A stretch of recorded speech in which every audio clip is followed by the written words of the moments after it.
Mientras todo esto empieza, entonces, nosotros ya desarrollamos nuestra entrevista esta mañana con el congresista Javier Velázquez Sectén, a quien por supuesto saludo y le agradezco por venir. Gracias. A ver, bueno, hoy día de hecho es una fecha trascendental, importante, hasta emotiva, ¿no? Para algunos, sobre todo por todo lo que se ha visto, se ha sentido, se ha palpado en la campaña. Pero ahora viene ya lo difícil, terminar de formar el gabinete que va a acompañar a Pedro Pablo Kuczynski. Esperamos que al menos los próximos 2 años, porque siempre hay cambios, claro está, en el gabinete. ¿Qué opina usted de que Ricardo Luna, el ex embajador del Perú en Washington, sea el próximo canciller? ¿Considera que ha sido una buena elección o que mejor podría, digamos, ejecutar esa labor que es complicada, Mercedes Arauz? Primero diré que hoy día, con la entrega de credenciales al presidente electo Pedro Pablo Kuczynski, a quien le deseamos suerte, se sella el 4º periodo constitucional sin interrupciones y yo creo que vamos camino a sentar la base de una verdadera y auténtica república. Eso es fundamental, sin que haya un cuestionamiento y que los organismos electorales, a pesar de las dificultades, nadie puede poner en tela de juicio el resultado, por estrecho que haya sido. En cuanto a lo que me mencionas con relación a Ricardo Luna, es un diplomático de carrera. Creo que no está descartado todavía que Mercedes Arauz sea canciller, porque si bien es cierto, no hay que olvidar, lo mejor es siempre que haya un diplomático de carrera y no diplomáticos hechos a la carrera. Eso es muy bueno porque afirma la institucionalidad y el prestigio que tiene el cuerpo diplomático peruano. Hemos tenido a Alan Wagner, hemos tenido a Cuadros y hemos tenido a José Lo García Belaunde, y han hecho una extraordinaria labor. Pero esto se inscribe en la posición que ha marcado el presidente. El presidente está hablando de nombrar ministros independientes. O sea, me imagino, y los quiero ver desde el ámbito positivo, de que quiere tener un gabinete con amplitud que incorpore dentro de lo que debe ser la instrumentalización del programa que el presidente ofreció en campaña, incorpore no una visión de que gobierno con lo que yo he propuesto y mis aliados, sino gobierno para todo el país, ¿no? De acuerdo, por lo que se rumorea al menos, porque todavía no sabemos quiénes van a ser los representantes de las diferentes carteras, todo parece indicar que va a ser un gabinete bastante combinado, ¿no? Entre lo político y lo técnico, algo que va a generar de una u otra manera un balance interesante en el Ejecutivo. Así es, y es porque la circunstancia ahora... creo que hoy ya se va a cerrar un capítulo de esta especie de confrontación que es casi mediática, de especulación, de que por qué no me da la presidencia del Congreso, por qué no te doy. Son cosas, creo que siendo muy importantes en los medios, no es lo fundamental. Yo creo que a partir de ahora el gobierno ha fijado ya una línea de trabajo. En los próximos 10 días anunciarán ya todo el gabinete en su conjunto. De ahí en el Parlamento las fuerzas democráticas articularán una lista que conducirá a la mesa directiva. El 18 de este mes está convocada la Junta Preparatoria.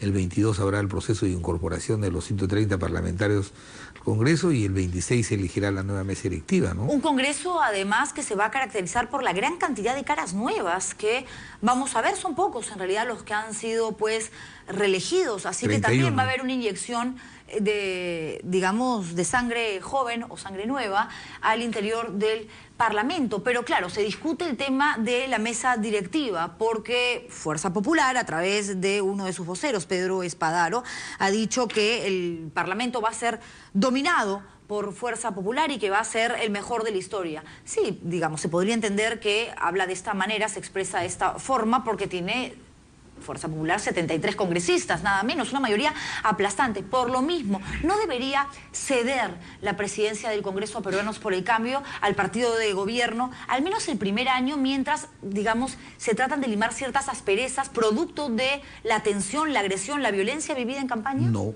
me parece que no, es absolutamente antidemocrático. Y a mí me parece que hay un exceso del primer vicepresidente electo, el señor Vizcarra, porque si este es un gesto democrático también, la bancada que tiene una mayoría absoluta en el Congreso diría, como gesto democrático, déjenos poner el primer ministro.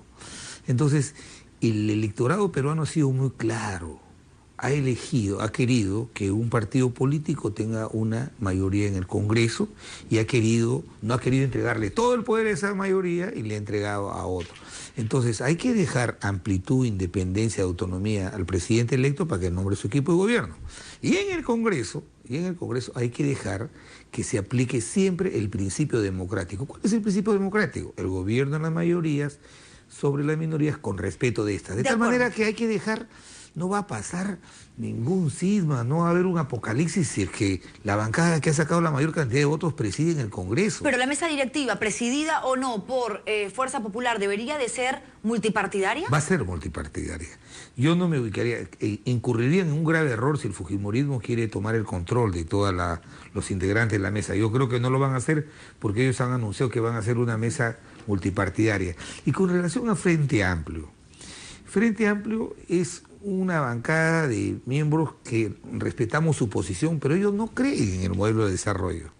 Ellos obviamente han apoyado a Pedro Pablo Kuczynski contra la otra candidatura. O sea, ellos son oposición del fujimorismo, no son oposición del gobierno. Entonces, me parece coherente que hayan anunciado que no van a formar parte de la mesa, porque la mesa, me imagino que se va a ser conformada por bancadas de oposición responsable. Ok, pero está diciendo que Frente Amplio desde ya va a ser una bancada con una actitud irresponsable, entonces. No. Yo ayer he escuchado, por ejemplo, a su vocero más importante decir que ellos integrarían el gabinete si es que Pedro Pablo Kuczynski aplicaría su programa de gobierno. ¿Cómo van a aplicar el programa de gobierno del partido que perdió? Eso es antidemocrático. Entonces, yo creo que no estamos para estar lanzando estrategias que aparecen pocas serias. Aquí de lo que se trata es lo siguiente, mira, hay que poner las cosas en su nivel. Hoy día ya se proclaman y se dan credenciales a la fórmula presidencial, que armen sus equipos. Nosotros tenemos la obligación, el fair play político tiene que darse cuando ellos vayan al Congreso, darle la confianza a ese gabinete. No hay razón para que nosotros podamos hacer una observación, aunque Pedro Pablo Kuczynski ponga como ministro al cura Arana, no importa, tenemos que darle la confianza, porque es su facultad, su prerrogativa. Claro, pero el temor que existe, y no solo, digamos, de parte de los protagonistas políticos de esta historia, sino de la opinión pública en general, es que el legislativo, con esta mayoría fujimorista, que además seguramente va a presidir pues, el Congreso, de pronto no tenga la apertura que se necesita, por ejemplo, para entregar facultades legislativas en materia de seguridad ciudadana, mañana para aprobar una reforma que se requiere para un plan de lucha anticorrupción, y que son finalmente las piezas elementales, las herramientas que necesita el Ejecutivo para empezar a ejecutar aquellas cosas que forman parte de su plan de gobierno. Yo creo que en ese enfoque yo creo que hay un desdén a favor de las bancadas que somos autónomas y que hemos demostrado que tenemos un alto nivel de independencia. En el Parlamento la correlación de fuerzas no se mide por el número de congresistas solamente, sino por la legitimidad que dan los reclamos que nosotros hacemos al seno del Congreso. No vamos a permitir, y además el APRA no tiene vocación de ser un anexo, un apéndice de nadie. Yo creo que Acción Popular no lo haría, Frente Amplio no lo haría, Alianza para el Progreso tampoco. De tal manera que si hay una bancada que tiene mayoría no va a hacer lo que quiere en el Parlamento, porque en el Parlamento las minorías tienen un rol, no solamente ser oposición al gobierno, sino ser un contrapeso a ese ejercicio. Ok, pero el temor que existe también, congresista, es que esas minorías, en algunos casos, como en el APRA, puedan, digamos, acoplarse de una manera demasiado directa a la fuerza más grande, que es el fujimorismo, y de pronto, claro, se vayan sumando más a este grupo que ya tiene 73 y que el poder todavía sea más evidente. Y lo digo directamente y con la honestidad que me caracteriza en su caso, que ha dicho abiertamente en elecciones que votó por Keiko Fujimori. Lo hemos visto también, digamos, defendiendo varias causas fujimoristas, y algunos piensan que va a apoyar más las iniciativas o va a estar siempre más de acuerdo con lo que pueda decir o dejar de decir Fuerza Popular. Quiero decirte una cosa en tu programa, con la propia, que es... actitud o postura que pueda asumir el APRA ante una situación X. Algo ante el país. Yo he defendido principios, no he defendido. Yo soy aprista de nacimiento y moriré aprista. ¿Ya? Yo he sido presidente del Congreso en el gobierno de Alan García y he sido primer ministro. Yo no he expresado mi opinión para que me den un carguito, nada. Lo he hecho defendiendo principios. Y así como te lo digo ahora, sin condiciones nosotros vamos a darle la confianza al gabinete de Pedro Pablo Kuczynski, sin condiciones. vamos a darle la confianza a los nuevos gabinetes es que pide facultades delegadas. Es el juego democrático que permite que las materias que ellos lleven para solicitar las facultades delegadas puedan ser acotadas. Cuando Del Castillo, el año 2006, presidió el Consejo de Ministros, él llevó un paquete de medidas que quería facultades. Y el Congreso le dijo, no, todas no te podemos dar, te damos una parte y otra nosotros legislamos. Y así fue, Jorge Del Castillo se quedó casi 3 años al frente del Consejo de Ministros. O sea, entonces, no es que yo haya, porque he expresado mi simpatía, a veces considero que hay una especie de, una cosa peyorativa, solamente porque expresé que iba a votar por una de las 2 opciones democráticas, por las cuales han votado 8 millones de peruanos. Y si yo estoy preocupado, digo, la agenda del gobierno debe ser integrar, dialogar, integrar. Y hablando de integración, ¿va usted a formar parte de la próxima mesa directiva? No, categóricamente te lo digo que no. Ah, sí, yo estaba casi segura que de todas maneras íbamos a ver. Ya vieron, ahí. Para que veas, ¿vieron? Estabas... No se moleste conmigo. Lo digo. No, me molesta. Si no, como siempre te digo, la cara no me ayuda, pero... Pero no, yo te lo digo con sinceridad. Yo lo que creo es que y muy bien, porque mediáticamente pues genera debate, qué sé yo, pero el suelo está parejo. Pero se lo han ofrecido y le han dicho, señor Velázquez, que nos gustaría que usted forme parte de esa lista. En el fujimorismo. Nadie, yo no he hablado con nadie de ellos y lo que he venido sosteniendo es en defensa de principios. O sea, en principios, ¿cómo no voy a ser coherente? Mira, si digo algo de esto, dicen, es que es fujimorista. No, yo soy aprista y moriré aprista. Y si ellos exceden, nosotros los vamos a enfrentar porque no tenemos ningún compromiso. Espérate para terminar la idea. Lo que pasa es que lo que no ven algunos, que están cargados de odio, es que el fujimorismo se renovó y que hace aproximadamente desde el 2001 se incorporó a la democracia y hoy día tiene un protagonismo muy importante dentro de la democracia porque tienen el partido más importante del país. Entonces nosotros deberíamos más bien competir democráticamente con ellos, de acuerdo, no decirle...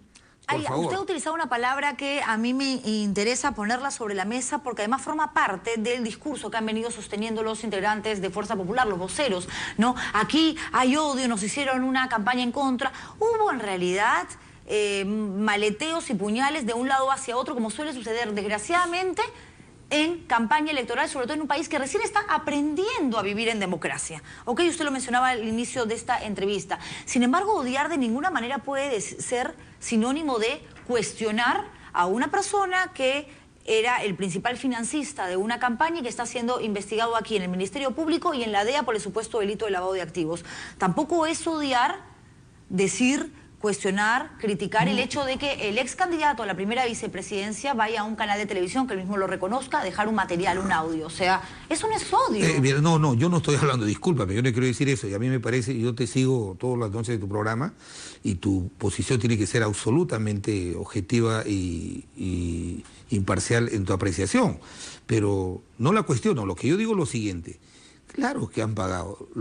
¿A quién persiguió la década del 90 el señor Fujimori? Para Alan García estuvo exiliado casi 9 años justamente por la persecución.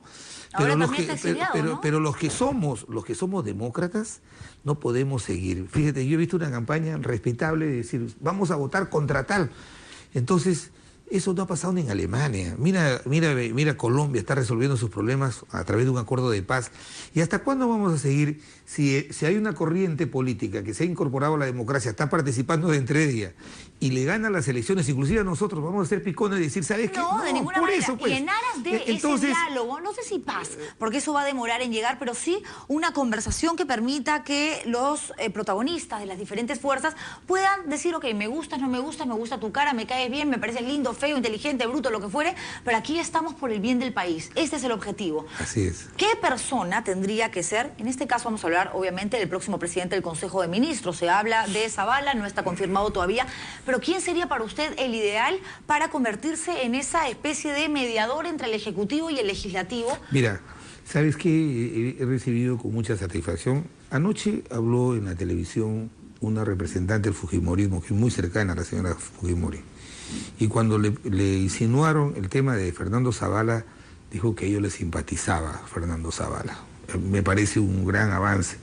Y segundo es que el presidente del Consejo de Ministros, y te lo digo modestamente porque yo le he sido, la primera característica que tiene que ser es un hombre de confianza, el presidente de la República. Es la mano derecha. El primer ministro no viene con su programa de gobierno, eso es mentira. El primer ministro es la persona que va a dirigir un equipo que va a instrumentalizar las propuestas del gobierno del presidente de la República. El primer ministro no lo eligió nadie. Entonces, si don Pedro Pablo Kuczynski ha elegido a Fernando Zavala, es su hombre de confianza, ha sido su viceministro de Economía. Han trabajado juntos lo dejó años, de ministro sí. de Economía. Es un técnico de reconocida trayectoria. Y que no es tan inexperto en política, porque habiendo sido viceministro, ministro de Economía... Importa, porque en todo caso mejor que sea más técnico que político. No, yo creo que lo que hay que hacer es un acto de fe. Ya el presidente electo casi lo ha designado virtualmente, y lo que hay que darle es la confianza. Lo peor que podría hacer es que yo diga, ¿sabes qué? Yo que no voté por ti, que soy una bancada de oposición, no me gustas.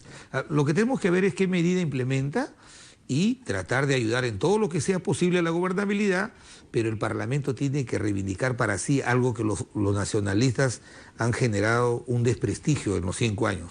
La capacidad de fiscalizar y hacer control político, que eso tiene que ser con absoluta independencia. Y ese voto de confianza de parte del Congreso, representado, repito, en su mayoría por Fuerza Popular, ¿no cree usted que se podría materializar en un eventual encuentro entre PPK y Keiko Fujimori? Respóndame en instantes, porque tengo que hacer un paréntesis. Diana Pozo nos trae información, se encuentra en las afueras del Teatro Municipal, donde efectivamente estamos viendo, ¿es él? Sí, el presidente electo Pedro Pablo Kuczynski llegando para protagonizar este evento organizado por el Jurado Nacional de Elecciones, que hoy entrega credenciales. Diana, adelante.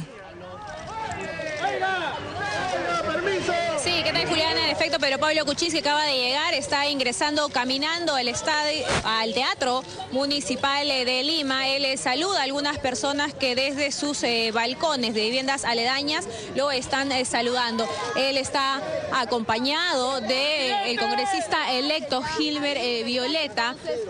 Ha ingresado en estos momentos entonces por la puerta principal, seguido de su seguridad asignada desde momentos en que Pedro Pablo Kuczynski era candidato. Ha ingresado. Entonces, lo que tenemos nosotros como información, Juliana, es que él avanzó al menos una cuadra caminando. Su vehículo ingresó por Rufino Torrico, llegó hasta el corte de circulación con Emancipación, donde se colocaron las vallas de seguridad por parte de la policía. Luego el vehículo avanzó algunos metros y posterior a ello Pedro Pablo Kuczynski descendió de esta camioneta y ya hizo su ingreso caminando al Teatro Municipal de Lima para participar de esta ceremonia de entrega de credenciales tanto a él como a sus vicepresidentes. Uno de los primeros también en llegar ha sido Martín Vizcarra, primer vicepresidente electo de Peruanos por el Cambio, y se espera más bien la llegada todavía de Mercedes Arauz, quien hasta el momento no ha ingresado aún al Teatro Municipal. Recordemos entonces que Pedro Pablo Kuczynski, una transmisión multiplataforma, ya ingresó al Teatro Municipal de Lima. Adelante, compañeros. Antes estaba Zavala, ¿no?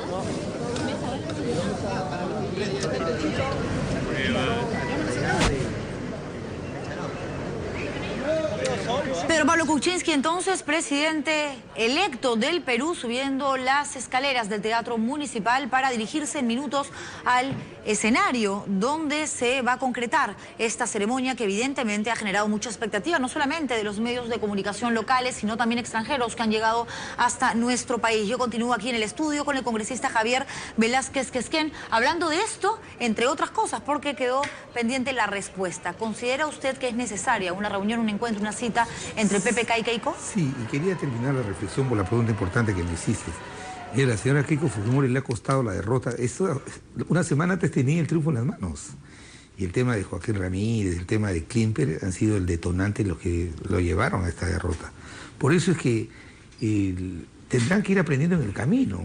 Por ejemplo, un partido como el nuestro sería impensable que el secretario general del partido sea una persona que no tenga una trayectoria del partido, ¿cierto? Pero también, en realidad, era impensable creer que el APRA en la primera vuelta, con esta alianza con el PPC, iba a obtener solamente el 6% de los votos, o sea. Así es. Ahí ha habido errores gravísimos, ha habido una derrota electoral impensada. Yo de verdad que no pensaba que... De repente jugaban la posibilidad de perder, pero no por ese margen, ¿no? Y eso es lo que ha costado que nosotros entreguemos los cargos, y ya el Congreso va a elegir nuevas autoridades, y ojalá que las nuevas generaciones y los nuevos cuadros que asuman la conducción del partido logren reinstalar en el corazón de la gente como siempre ha estado el partido, ¿no? ¿Qué debería continuar PPK con relación, teniendo como referente el gobierno que ya se ve? Algo quizás relacionado a políticas que se han ejecutado en desarrollo desarrollo social, proyectos sociales? La segunda vicepresidenta, Mercedes Arauz, ha hecho un anuncio el día de ayer que el ministro de Educación continúa. Sí, Saavedra continúa. Me parece, ese es el signo distintivo de la experiencia de Pedro Pablo Kuczynski. Pues, la política educativa tiene que ser una política de Estado, no de gobierno. Y a largo plazo. El solo hecho de si nombra a Saavedra es que le quiere dar continuidad a la reforma educativa, lo que no hizo la señora Salas, que quiso destruir todo lo que nosotros dejamos en los 5 años, y Saavedra lo único que ha venido es hacer recuperar ese tiempo perdido. Si esa es la visión, yo creo que nadie se va a oponer, porque lo que no se entiende hasta ahora es que este gobierno hay que ayudarlo por una sencilla razón. Tiene que hacer en 5 años lo que se debió hacer en 10 años. El gobierno del señor Humala ha sido un desastre en materia económica, ha recrudecido la anemia, la pobreza ha cedido solamente un punto. Entonces hay que darle un shock de confianza a los peruanos, y en eso tenemos que estar inscritos, no solamente la gente del gobierno, sino los que somos de oposición. Y el gobierno de Ollanta Humala ha sido un desastre, un fracaso total, como dice su propio padre, don Isaac, por culpa de... No, el primero es que el señor Humala no tenía autoridad, ha cogobernado con su esposa Sunay, lo puede negar, y no tenía el liderazgo que supuestamente... Entonces, y si a esto le sumas el hecho que él, para ganar la segunda vuelta, se vio obligado por sus garantes, el escritor, el señor Alejandro Toledo, a firmar una hoja de ruta, o sea, a comprometerse a hacer de lo que él no estaba convencido. Y cuando uno hace lo que no tienes fe, no tienes un convencimiento, lo hacen mal. Y lo hicieron mal porque el señor comenzó a hablar de cosas que al final de cuentas han paralizado la economía del país. O sea, los motores del crecimiento se apagaron y no entendió que este país lo que necesita es generar mucho empleo para derrotar la pobreza y expresarse eso a través del crecimiento de la economía.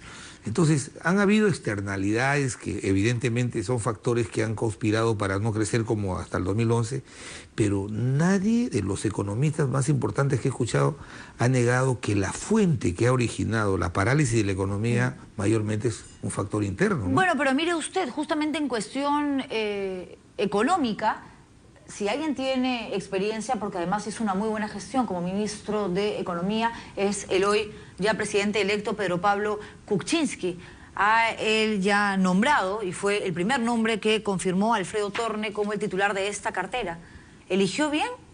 ¿Cree que Torne realmente pueda desarrollar todo lo que figura en el plan de gobierno en materia económica exclusivamente tal cual lo necesita el país? Es un buen economista, todo el mundo reconoce su trayectoria, y lo que hay que hacer en estos meses que se vienen es la discusión. Por ejemplo, ellos van a llevar la propuesta de disminuir progresivamente el 1% del IGB. La mayoría de los agentes económicos no están de acuerdo con esa propuesta, porque siendo muy audaz, y no hay, según lo que han dicho reconocidos economistas, no hay una relación directa entre la disminución de los impuestos y el aumento de la tributación en el país, o sea, de la base fiscal. Pero eso ya será cuestión técnica que se debatirá en el Parlamento, pero repito, antes que comenzar a objetar a los ministros que todavía ni un día están sentados en su escritorio, hay que hacer un acto de fe. Lo digo con la experiencia de que yo he estado también en ese lugar, y cuando anunciaron mis nombramientos, muchos dijeron, se viene el apocalipsis. Entonces, hay que hacer un acto de fe, necesitamos hacer que todos nuestros esfuerzos concurran en base a una propuesta al Perú. La visión de este gobierno, y por eso creo que lo de Zavala, lo de estos ministros independientes, tiene que ver con el enfoque que el presidente le quiere dar. Quiere hacer un gobierno para todos los peruanos y no solamente para su partido y los aliados, ¿no? ¿Y le haría bien a ese gabinete, y esta es la última pregunta, congresista, tener a una Marisol Perestello, ya sea en el Ministerio de Justicia o en cualquier otra cartera? Marisol Perestello, en toda mi trayectoria parlamentaria, es una de las mejores parlamentarias que he conocido. Coincido con eso. Y ¿sabes qué? Una mujer no solamente muy inteligente, sino es bien honesta con sus principios. Y yo creo que que esto lo tome el gobierno como una sugerencia, yo creo que sería una ministra de lujo en el sector que la... Una de las congresistas más achoradas que hemos visto en los últimos 5 años, pero que sale, que levanta la voz, que se queja, que se pelea, pero con argumentos y sobre todo con inteligencia. Sí, le va a hacer falta al Parlamento de la República. Y si forma parte del Ejecutivo, bueno, la seguiremos en todo caso viendo. Siempre yo, como mi amiga, le he expresado mi observación en el hecho de que ella no quiso participar porque sobrado estuvieron en el Parlamento. El Parlamento la necesita, pero si va al Ejecutivo va a cumplir un buen rol y una... Muchísimas gracias por haber venido, congresista Javier Velázquez Quesquén. Nos vamos a una pausa comercial a las 10 de la mañana con 48 minutos. Regresamos en instantes con más. No se muevan.